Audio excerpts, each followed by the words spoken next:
Hello, Mark and Stanley. I'm your sophomore student in NCU English department, and my student number is 8044136. And I'm now going to read a test title speaking assignment, which is entitled "A Delightful Way to Teach Kids About Computers." Reading begins. Code is the next universal language. In the 70s, it was public music that drove the whole generation. In the 80s, it was probably money, but for my generation of people, software is the interface to our imagination and our world. And that means that we need a radically more diverse state of people to build those products. To not see computers as mechanical and lonely and boring and magic. To see them as things that they can tinker and turn around and twist and so forth. My personal journey to the world of programming and technology started at the tender age of 14.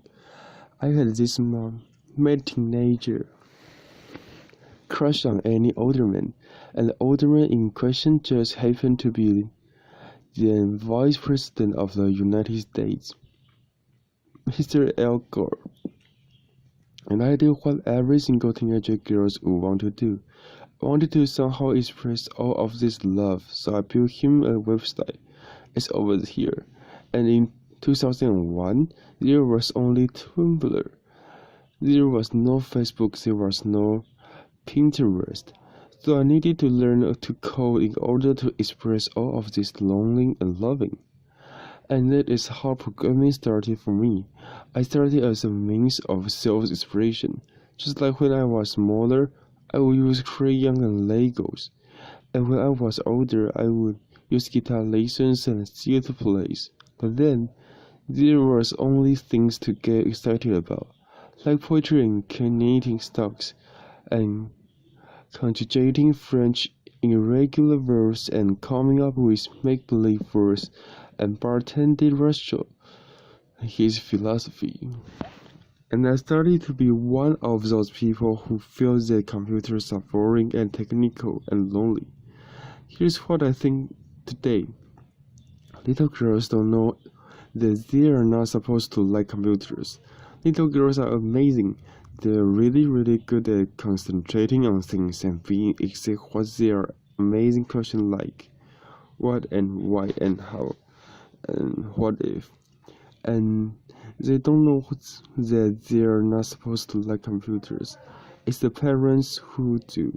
It's us parents who feel like computer science is a theoretic weird science discipline that only belongs to the mystery maker. That is almost as far removed from everyday life as, say, nuclear physics. And they are pretty right about that. There's a lot of syntax and controls and data structures and algorithms and practice, protocols and paradigms in programming. And we as a community, we've made computers smaller and smaller.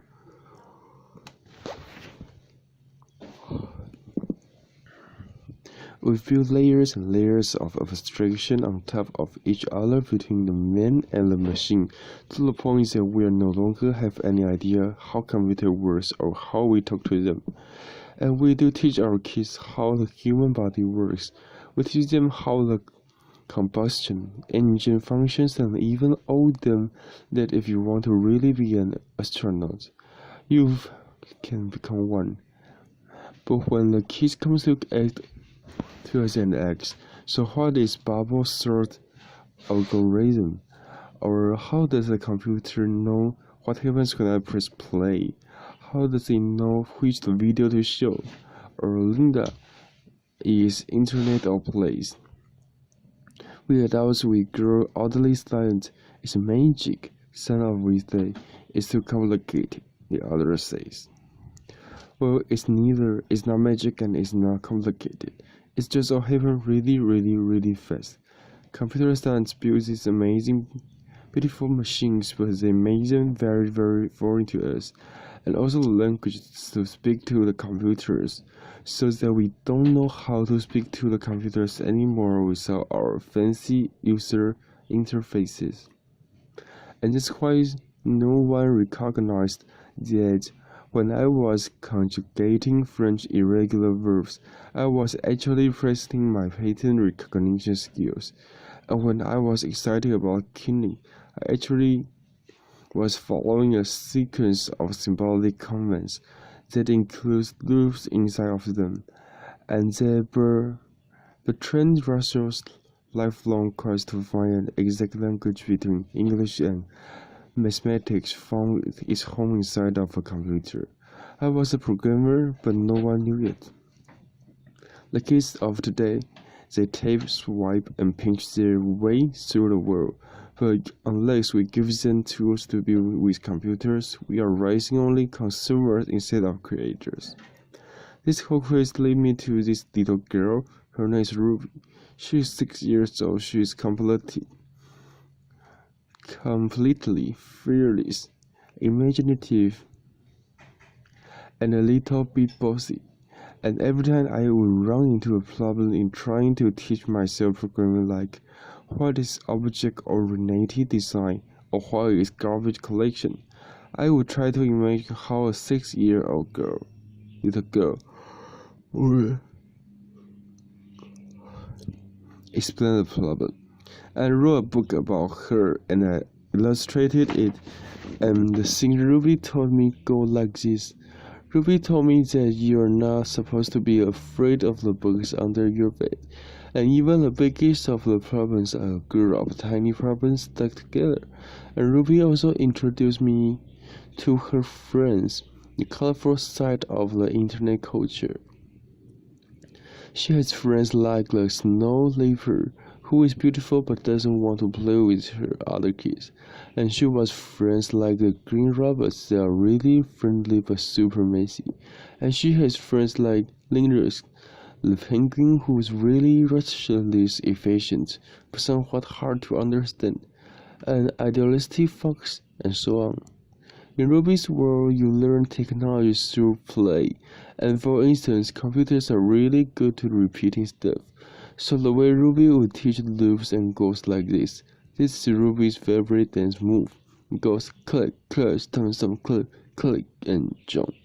You learn counter loops by repeating the 4 times, and you learn while looping by repeating the sequence while I'm standing on one leg.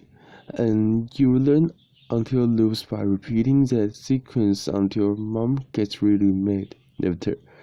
And most of all, you learn that these are not really answers. When coming up with the curriculum for Ruby's world, I need to really ask the kids how they see the world and what kind of questions they have, and I would organize playtesting sections.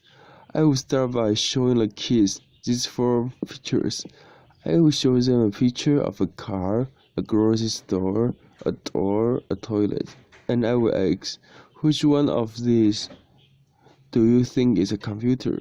And the kids will be very conservative and go, none of this is a computer. I know the computer is. It's like glowing blocks in front of which model of that spends way too much time. But then we will talk and we will discover that actually a car is a computer. It has a navigation system inside of it. And a dog might not be a computer, but it has a color, and the color might have a computer inside of it. And grocery stores, they have so many different kinds of computers, like the cashier system and the burglar alarms. And kids, you know what? In Japan, toilets are computers, and there is even a hacker who hacked them later. And we go further, and I give them these little stickers with an on-off button of them. And I tell the kids, today you have this magic ability to make anything in this room into a computer.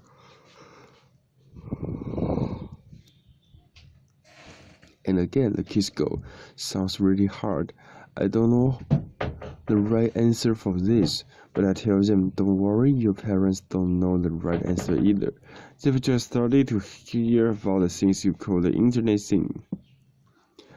But your kids, you're going to be the ones who are really going to live our world where everything is computer. And then I had this little girl who come to me and took a bicycle lamp, and she said, this bicycle lamp, if it were a computer, it would change colors. And I said, it's really good idea. What else could I do?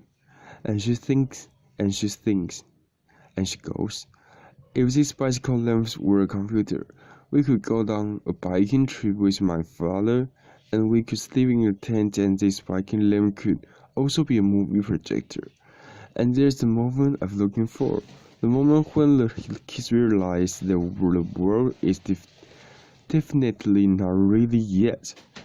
That a really awesome way of making the world already is by building a technology, and that each one of us can be a part of that change. Finally, story, we also built a computer, and we got to know both the CPU and the hub for RMA and RAM. They help in remember things, and after we've assembled our computer together, we also designed an application for it. And my favorite story is this little boy. He's 6 years old, and his favorite thing is the world is to be an astronaut.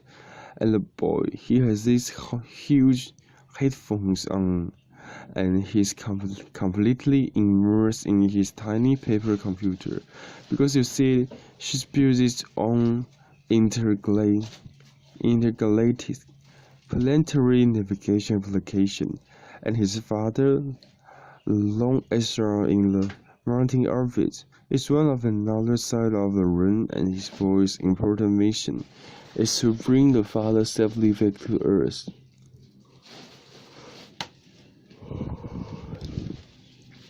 And these kids are going to have a very profoundly different view of the world and the way we build it with technology. Finally, the more approachable, the more inclusive, and the more diverse we make the world of technology, the more colorful and better the world will look like. So imagine with me, for a moment, a world where the stories we tell about how things got made don't really include the 20-something years old Silicon Valley boys, but also Kenyan schoolgirls or Norwegian librarians. Imagine a world where the little Ada Lovelace of tomorrow, who live in a permanent reality of 1S and 0S. They grew up to be very optimistic and brave about technology. They embrace the powers and the opportunities and the limitations of the world. In the world of technology, this is wonderful, whimsical, and a tiny bit weird. When I was a girl, I wanted to be a storyteller. I loved make-believe worlds, and my favorite thing to do was to wake up in the mornings in Min Valley. In the afternoons, I would roam around the Titanians, and in the everything, I would go to sleep in Narnia. And programming turned out to be the perfect profession for me. I will create words instead of stories. I do that with code. Programming gives me this amazing power to build my whole little universe with their own rules and paradigms and practice. Create something turn out of nothing with the pure power of logic. Thank you, Apollos. My reading also, I'm Zach here, and thank you for listening.